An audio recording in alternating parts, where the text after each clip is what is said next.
Start slow, prove that you could actually sell the product, and you can always make more inventory. The inventory is not. And I wanted to be that one-stop shop where you can come there and trust. Staying nimble with our prototyping, pivoting, not getting stuck in one design. Oh sure, you should have just asked us. And I was like, I've been asking for 4 years, but you know, like.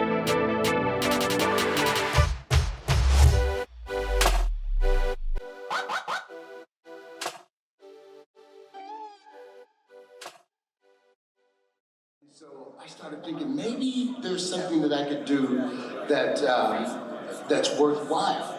And so the next step was I developed a piece of equipment that I started using, didn't tell anybody about it, and 2 years later somebody else developed it. And they took that piece of equipment all over the world. That happened to me about 4 times. But I didn't have anywhere to a partner or anybody to help me take it from where I could create it and help me develop it and then distribute it. So several years back I developed a piece of equipment that we went through Alibaba. Somebody introduced me to Alibaba, and Alibaba introduced me to a company in China. We got the patent on the piece of equipment and it just blew up. And so probably the last 5 to 7 years, I've developed 3 or 4 pieces of equipment.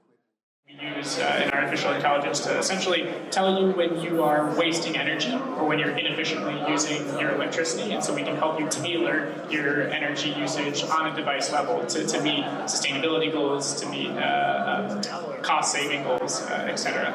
And you know, the thesis kind of our company was, okay, how can we have this really big, awesome software in the smallest hardware, the least kind of heavy intervention possible?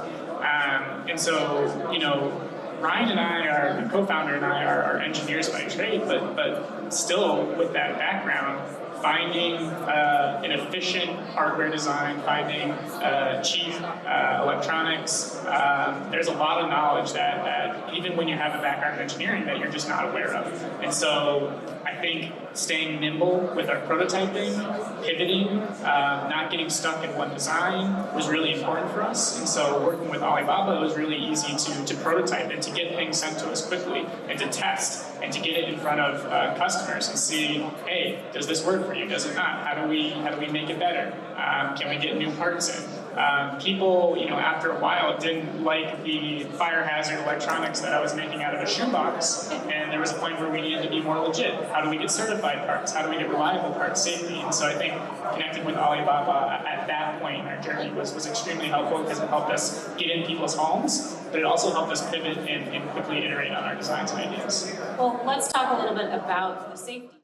Massive purchase orders just because you're saving a quarter or you want to save some money on the COGS. Like, start slow, prove that you could actually sell the product, and you can always make more inventory. The inventory is not going anywhere. So don't try to like stock up on all this like the hurricane's coming. We don't need a hurricane to play crossball, right? We don't cross net. We don't need that. And I think that's a good point in terms of being looking at this.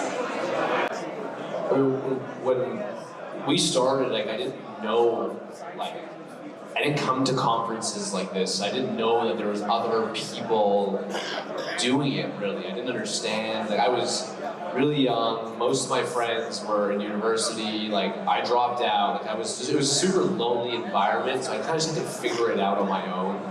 But the biggest tool that we've used in sort of our negotiation was, I mean, you can fight on price all day, but then you might lose a little bit in your quality, and there's so many things that happened. Is one, really understanding the raw costs of these products, because when we were our early days, our supplier could just be like, hey, this is the price, and we'd be like, awesome, I guess, and then you try to sell it for this crazy price, and like over the years, we started to talk to even some competitors, and just starting to understand, like, hey, like, you know, our product is genetically made a little bit differently, but what does it cost you?